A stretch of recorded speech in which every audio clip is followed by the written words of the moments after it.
Welcome to ভাঙা আয়না। আসসালামু আলাইকুম। আপনারা কেমন আছেন? আশা করছি সবাই অনেক অনেক ভালো আছেন। তো আজকে আমি আবার কালকের মতো স্টুডিওতে চলে আসলাম। এর একটাই কারণ হচ্ছে, আমি তো আগেই বলেছি যে আপনাদের প্রায়োরিটি আমার কাছে সবার থেকে বেশি। আমি জানি যে আপনারা রাসেল ভাইয়ের কণ্ঠে গল্পগুলো শুনতে পছন্দ করেন, কিন্তু তারপরেও যেহেতু আপনারা আমার কাছে ঘটনাগুলি পাঠিয়েছেন এবং আমাকে পড়ে শোনাতে বলেছেন, তো আমি আমার এই ভাঙা কণ্ঠে বুক ভরা সাহস এবং আপনাদের ভালোবাসা এবং সাপোর্ট সাথে আছে বলেই আমি প্রতিদিন এভাবে চলে আসছি আপনাদের সামনে। তো আজকে আমি আরেকটা নতুন ঘটনা নিয়ে চলে আসব। তো আমার কাছে এই ঘটনাটি পাঠিয়েছে সৌরভ বিশ্বাস। তো উনি আমাকে পড়ে শোনাতে বলেছেন। তো চলুন আর কথা না বাড়িয়ে সরাসরি ঘটনায় চলে যাওয়া যাক। তো যেভাবে লেখা আছে আমি সেভাবে পড়ছি। আমার নাম সৌরভ বিশ্বাস।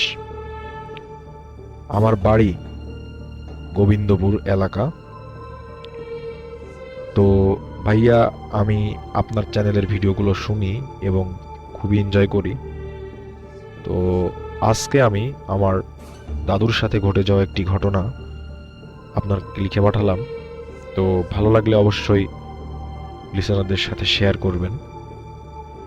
এই বলে তিনি তার দাদুর নাম, সবকিছু তার ডিটেলসগুলো শেয়ার করেছে।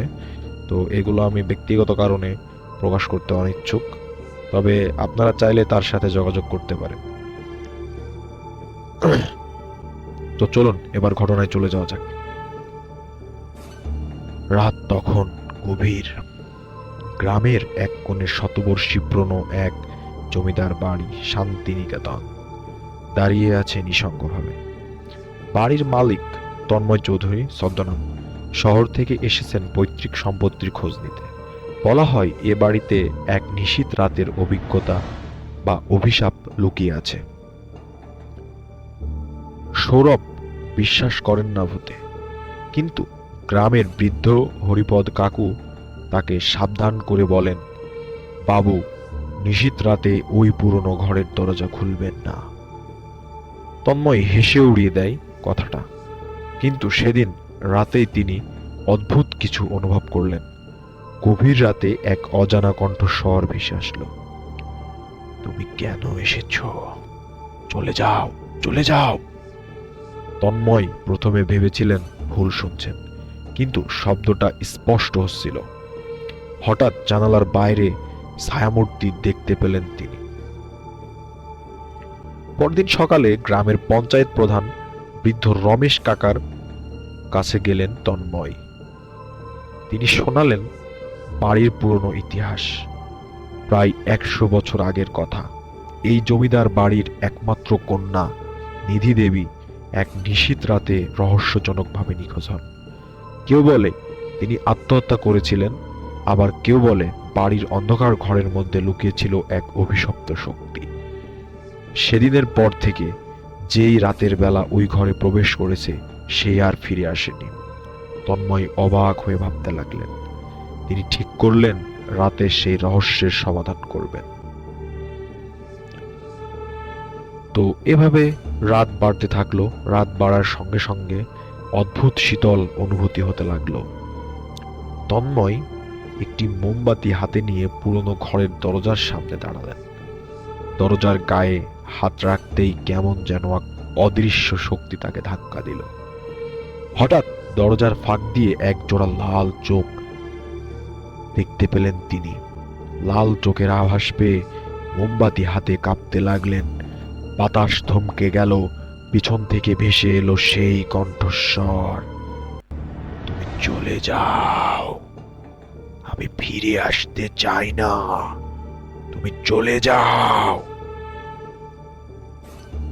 তন্ময় বুঝতে পারলেন এটি নিছক একটি ভৌতিক ঘটনা নয়, এর পিছনে লুকিয়ে আছে এক করুণ সত্য।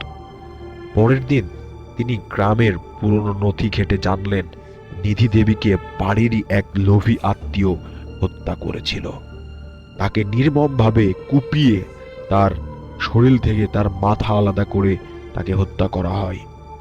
তার সম্পত্তি দখল করার জন্য এ কাজটি মূলত করা হয়েছিল।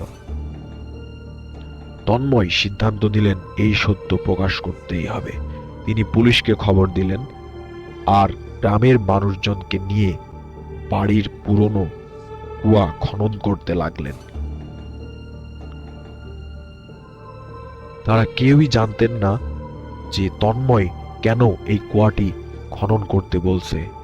মূলত এখানে একটি চ্যাপ্টার বা গল্পের একটি অংশ আমাদেরকে সৌরভ বিশ্বাস লিখে পাঠিয়েছেন, কিন্তু আমি বুঝতে পারছি তার অভিজ্ঞতাটাও আমার মতো এরকম নতুন। তো এই কারণে এখানে একটা সমস্যা হয়েছে, সেটি হচ্ছে একটি অংশ তিনি পরে লিখেছেন, যা আমি আপনাদের বোঝার স্বার্থে আমি এখানে সুন্দরভাবে অ্যাডজাস্ট করে দিচ্ছি। এখানে ওই দিন রাত্রে যখন তন্ময় তার সেই দেবীর ঘরটিতে যাওয়ার চেষ্টা করেছিল মোমবাতি হাতে, তখন সেই দেবী ওনাকে দেখা দেওয়ার সাথে সাথে ওইখানে আরো কিছু কথা বলেন। যে কথাগুলো ছিল, ওরা আমাকে মেরে কুয়ার মধ্যে আমার লাশটিকে পুঁতে রেখেছে,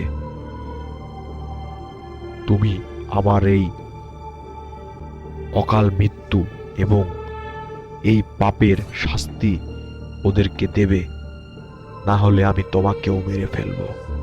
তো এই কথাটুকু উনি ওইখান থেকে নিচে নিয়ে পরে লিখেছেন। আমি আপনাদের বোঝার স্বার্থে এখানে আমিও একটু ভুল করেছি।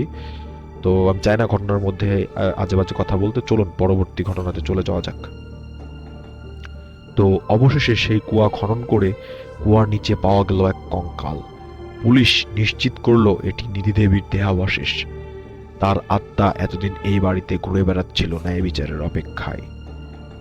সত্য প্রকাশের পর আর কখনো রাতের বেলা সেই অদ্ভুত আওয়াজ শোনা গেল না। তন্ময় বুঝলেন নিধি দেবীর আত্মা অবশেষে মুক্তি পেয়েছে। তিনি শান্তিনিকেতন ছেড়ে চলে গেলেন। কিন্তু একবার ফিরে তাকিয়ে দেখলেন বাড়ির জানালায় এক আবছা হাসি মুখ দেখা যাচ্ছে। অন্ধকারের মাঝেও যেন এক মুক্তির আলো ছড়িয়ে পড়েছে। এরপর থেকে সে বাড়িতে আর এরকম কোনো ঘটনা ঘটেনি। তবে সে বাড়িতে এরপরে আরেকটি ঘটনা ঘটেছিল, যেটা নিধি দেবীকে নিয়েই। সৌরভ বিশ্বাস আমাদেরকে এ পর্যন্ত লিখে পাঠিয়েছেন এবং তিনি লিখেছেন যে, ধন্যবাদ ভাইয়া আমার ঘটনাটি প্রচার করার জন্য। তো আমার কাছে এখানের এই ঘটনার আরেকটি পার্ট, যেটা এই ঘটনার সঙ্গে সংযুক্ত, সেই পার্টটি আমি এখন পর্যন্ত আপনাকে পাঠাইনি, তবে এটা লেখা শেষ হলে আপনাকে পাঠিয়ে দেব। আপনি, আশা করছি আপনি ঘটনাটি লিসেনারদের পড়ে শোনাবেন এবং ভালো থাকবেন, সুস্থ থাকবেন, এই আশাবাদ ব্যক্ত করেই আমি আমার আজকের ঘটনাটি শেষ করছি। তো লিসেনার্স, এই ছিল আমাদের ঘটনা। এই ঘটনার আরেকটি পার্ট যেটি উনি বলেছেন এই ঘটনার সাথে সংযুক্ত নিধি দেবীকে নিয়েই। তো এই ঘটনাটি উনি আমাদেরকে পাঠিয়ে দিলে আমরা আশা করছি খুব শীঘ্রই এটি আপনাদেরকে পড়ে শোনাতে পারবো। তো এই ছিল আমাদের ঘটনা, এবং আপনাদের কাছে যদি এরকম ঘটনা থেকে থাকে তাহলে অবশ্যই আমাদেরকে পাঠিয়ে দিন bhutradio2.0@gmail.com। স্পেলিংটি হলো BHTTRADIO 2.0@gmail.com।